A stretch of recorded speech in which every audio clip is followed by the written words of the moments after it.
جی السلام علیکم، امید ہے کہ آپ سب لوگ خیریت سے ہوں گے۔ 14 مئی کی تاریخ جو قریب آتی جا رہی ہے، حکومت کے اندر ایک طرح سے آپ کو پینک نظر آ رہا ہے۔ لگتا یہ ہے کہ کوئی افراتفری ہے یا کوئی پریشانی ہے۔ حکومتی جو وزراء ہیں، جو حکومتی شخصیات ہیں، ان کے لہجے میں آپ کو تلخی بھی نظر آ رہی ہے۔ مختلف طریقوں سے عدالت کو دباؤ میں لانے کی کوشش بھی کی جا رہی ہے، یہاں تک کہ اس طرح کا بیانیہ بنانے کی کوشش کی جا رہی ہے کہ جناب اگر چیف جسٹس صاحب نے کوئی فیصلہ دے دیا، اگر کسی کو نااہل کر دیا تو اس کے اوپر عمل درآمد نہیں ہوگا، تو یہ ہو جائے گا اور وہ ہو جائے گا۔ یہ باقاعدہ ایک پلاننگ کے تحت عدالت کو دباؤ میں لانے کی کوشش کی جا رہی ہے۔ لیکن اصل جو چیز ہے، اصل چیز یہ ہے کہ اس وقت اگر کوئی دباؤ میں ہے تو وہ حکومتی شخصیات ہیں، وہ حکومت ہے، کیونکہ قانون اور آئین بالکل واضح ہے انتخابات کے حوالے سے، اور چیف جسٹس صاحب نے اور عدالت نے جو فیصلہ دینا ہے وہ آئین اور قانون کے مطابق انتخابات کے حوالے سے دینا ہے۔ انہوں نے کوئی حکم حکومت کو نہیں دیا تھا کہ جناب آپ یہ کر دیں، آپ وہ کر دیں۔ جو انتخابات ہونے ہیں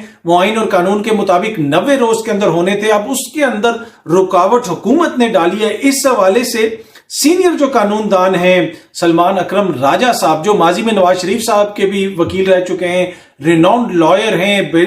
پاکستان کا ون آف دا جسے آپ کہہ سکتے ہیں بیسٹ جو ہے لیگل مائنڈز آپ ان کو کہہ سکتے ہیں، انہوں نے بھی ایک ٹویٹ کی اور وہ اپنی ٹویٹ میں لکھتے ہیں کہ لیٹ اس بی کلیئر، اس میں کوئی شک نہیں ہے، ہمیں کلیئر ہونے کی ضرورت ہے۔ بالکل یہ چیز واضح ہے کہ we are going through a period of constitutional defiance and fraud like no other in our history، کہ ہم ایک ایسے دور سے گزر رہے ہیں کہ جہاں پہ ایک فراڈ کیا جا رہا ہے، آئین کے ساتھ دھوکہ کیا جا رہا ہے، آئین کے خلاف ورزی کی جا رہی ہے، اور ماضی میں اس کی کوئی نظیر نہیں ملتی۔ یہ سلمان اکرم راجہ صاحب لکھ رہے ہیں، اور آگے جا کے وہ یہ بھی لکھتے ہیں کہ 90 روز کے اندر انتخابات ہونا اسمبلیوں کے توڑنے کے بعد، یہ بنیادی جمہوری حق ہے لوگوں کا، جس کو ایک طرح سے روکا جا رہا ہے، اس کے اوپر عمل درآمد نہیں ہو رہا، اور this denial is not justified by any other wrong in the past۔ اور ماضی کی مثالیں دے کے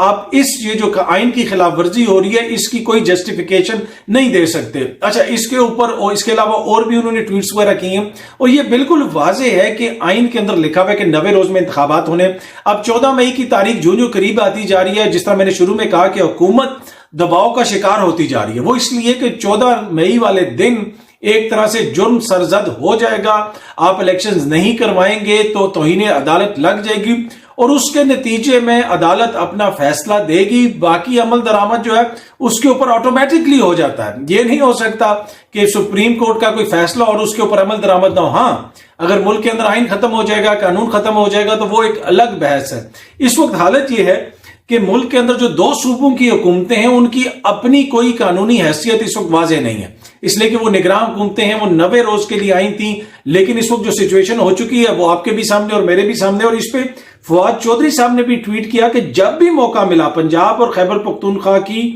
موجودہ غیر آئینی کابینہ کے وزراء اعلیٰ اور ممبران کابینہ پر آرٹیکل 6 کا مقدمہ قائم کریں گے۔ یہ انہوں نے واضح طور پہ لکھا ہے کہ یہ جو 2 صوبے ہیں اس وقت یہاں پہ غیر آئینی حکومتیں ہیں، although کہ وہ جو صوبوں میں حکومتیں ہیں وہ چل رہی ہیں۔ کل بھی وزیر اعلیٰ صاحب نے جو ہے ٹویٹ بھی کیا کہ جناب اداروں کو اگر کوئی ٹارگٹ کرے گا، زرداری صاحب نے بھی ایک ٹویٹ کیا عمران خان صاحب کے بیان کے بعد کہ اداروں کو اگر کوئی ٹارگٹ کرے گا تو یہ ہے تو وہ ہے، بڑی تفصیل۔ شہباز شریف صاحب نے بھی کہا کہ اس طرح کسی کا نام نہیں لینا چاہیے۔ اس آرگیومنٹ میں وزن بالکل ہے کہ آپ کو کسی کو ٹارگٹ نہیں کرنا چاہیے، اس طرح نام نہیں لینا چاہیے، لیکن یہ بہتر ہوتا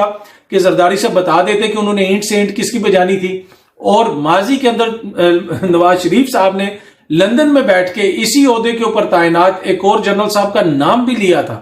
اور جنرل فیض کا نام لیتے رہے، جنرل باجوہ کا نام لیتے رہے، جنرل پاشا کا نام لیتے رہے، جنرل ظہیر الاسلام کا نام لیتے رہے، اور اس وقت کے جس طرح میں نے ذکر کیا جو ڈی جی سی تھے جنرل عرفان ملک صاحب، ان کا بھی نام لیتے رہے۔ انفارچونیٹ ہے، نہیں ہونا چاہیے، لیکن یہ روایات تو